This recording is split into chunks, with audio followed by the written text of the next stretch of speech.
হযরত নূহ আলাইহিস সালাতু ওয়াস সালাম আল্লাহর নবীদের একজন ছিলেন। তিনি অন্য নবীদের মতোই তিনি আল্লাহ তাআলার পয়গাম নিয়ে পাগল পারা হয়ে ছুটতেন।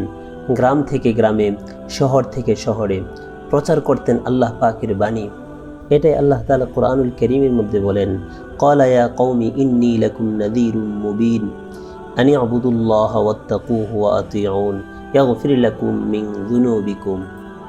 সে নিজ সম্প্রদায়কে বলল, আমি তো তোমাদের জন্য এক সুস্পষ্ট সতর্ককারী এই বিষয়ে যে তোমরা আল্লাহ পাকের ইবাদত করো এবং তাকে ভয় করো এবং আমার অনুগত্য করো, তাহলে আল্লাহ তাআলা তোমাদের গুনাহসমূহ ক্ষমা করে দিবেন। এভাবে চলতে থাকলো বছরের পর বছর, যুগের পর যুগ, শতাব্দীর পর শতাব্দী।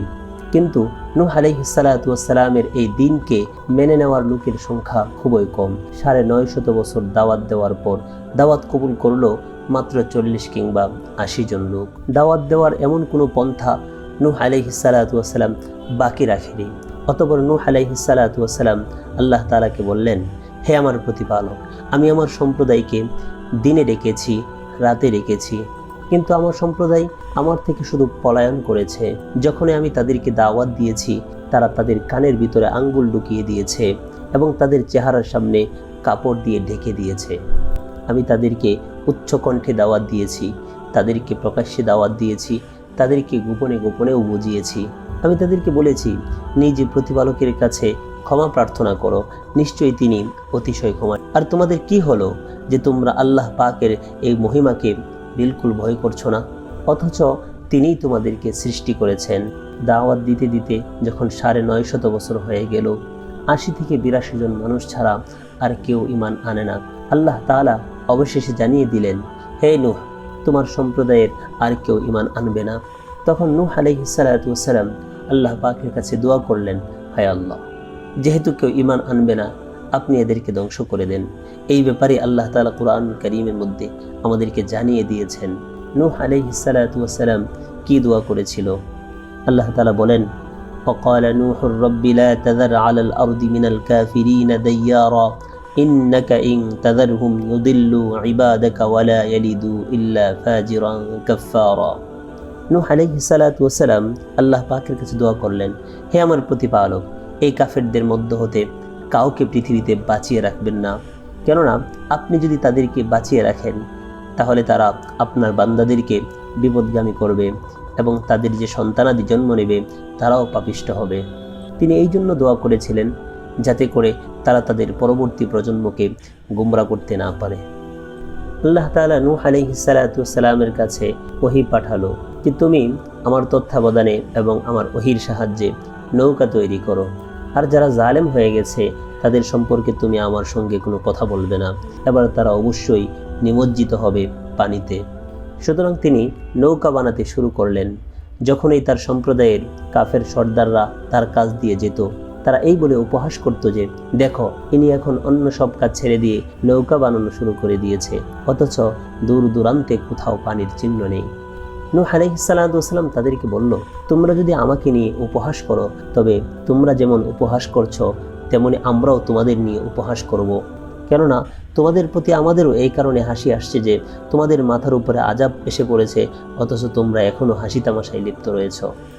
সেগুলোই তোমরা টের পাবে কার উপর এমন শাস্তি আপতিত হয় যা তাকে লাঞ্ছিত করে ছাড়বে, এবং কার উপর অবতীর্ণ হয় এমন কঠিন শাস্তি। পরিশেষে যখন আল্লাহ পাকের আযাব চলে আসলো, তখন আল্লাহ তাআলা নূহ আলাইহিস সালাতু ওয়াস সালামকে বললেন, তোমার সাথীদেরকে নৌকায় উঠাও আর প্রত্যেকটা প্রাণীকে জোড়ায় জোড়ায় করে। নৌকাটি ছিল 3 তলা বিশিষ্ট, লম্বা ছিল 1200 হাত আর চৌড়ায় ছিল 540 হাত। বিশাল নৌকার যাত্রী হয়েছিল 1 জোড়া করে গরু, মহিষ, হাতি সহ সব প্রাণী আর ইমানদার সকল মানুষগুলো। আল্লাহ পাকের সিদ্ধান্ত অনুযায়ী প্লাবন শুরু হয়ে গেল। নৌকা এগিয়ে চলল পাহাড় সমতরঙ্গমালার মাঝে, ঢেউয়ের তালে তালে হেলে দুলে লক্ষ্য পানে। নূহ আলাইহিস সালাতু ওয়াস সালামের এক ছেলে ছিল, নাম হলো কেনান। সে ঈমান আনে নাই, সে কাফেরদের সাথে চলাফেরা করত। হযরত নূহ আলাইহিস সালাতু ওয়াস সালাম তাকে বললেন, হে আমার প্রিয় সন্তান, উঠে এসো আমাদের সাথে নৌকায়, কাফেরদের সাথে থেকো না। হযরত নূহ আলাইহিস সালাতু ওয়াস সালামের সেই সন্তান দাম্ভিকতার সাথে বলে উঠল, আমার কিছুই হবে না, অচিরেই আমি কোনো পাহাড়ে আশ্রয় নেব যা আমাকে পানি হতে রক্ষা করবে। পুত্রের দাম্ভিকতাপূর্ণ এই আচরণ দেখে নূহ আলাইহিস সালাতু ওয়াসসালাম বেকুল হয়ে পড়লেন। সর্বশেষ আহ্বান জানালেন তিনি, আজ আল্লাহ তাআলার হুকুম থেকে কোনো রক্ষাকারী নেই, একমাত্র তিনিই রক্ষা পাবেন, যাকে মহান আল্লাহ তাআলা রক্ষা করবেন। এরপর কথাবার্তা বলার মাঝেই হঠাৎ এসে গেল সজোরে একটা তরঙ্গমালা, উভয়ের মাঝে আড়াল হয়ে পড়ল। পুত্রের প্রতি পিতার ভালোবাসার মধ্যে তৈরি হলো দেওয়াল, চূর্ণ বিচূর্ণ করে দিল পিতা পুত্রের ভালোবাসার প্রাচীর, তছনছ হয়ে পড়ল ভালোবাসার সুরম্য অট্টালিকা, বাসিয়ে নিয়ে গেল দুজনকেই। প্রিয় পুত্র নিমজ্জিত হয়ে গেল সেখানে। শুধু কি তার ছেলে, অবিশ্বাসী সব মানুষ হাবুডুবু আর পানি খেতে খেতে, পানিতে ভেসে ভেসে শরীর অবশ হয়ে, বিরামহীন ঠান্ডায় অনাহারে আর সাঁতারের কষ্ট ভোগ করতে করতে সবাই মারা গেল। সবাই মারা গেল অত্যন্ত নির্মম এবং নির্দয়ভাবে। কত বড় মর্মান্তিক, ভয়ানক সেই দৃশ্য। পাহাড় সম ঢেউয়ের মাঝে নৌকা চলছে হেলে দুলে। মুমিন বান্দাদেরকে নিয়ে নৌকা গিয়ে থামল যদি পাহাড়ে। অবতরণ করলেন সবাই, সেখানেই বস্তি করলেন। প্লাবনের পর ৬০ বছরে বেঁচে ছিলেন হযরত নূহ আলাইহিস সালাম। প্লাবন থেকে রক্ষা পেয়েছিল হযরত নূহ আলাইহিস সালাতু ওয়াসসালামের ৩ পুত্র, হাম, সাম, ইয়াফিস ও তার স্ত্রী সহ ৮০ জন।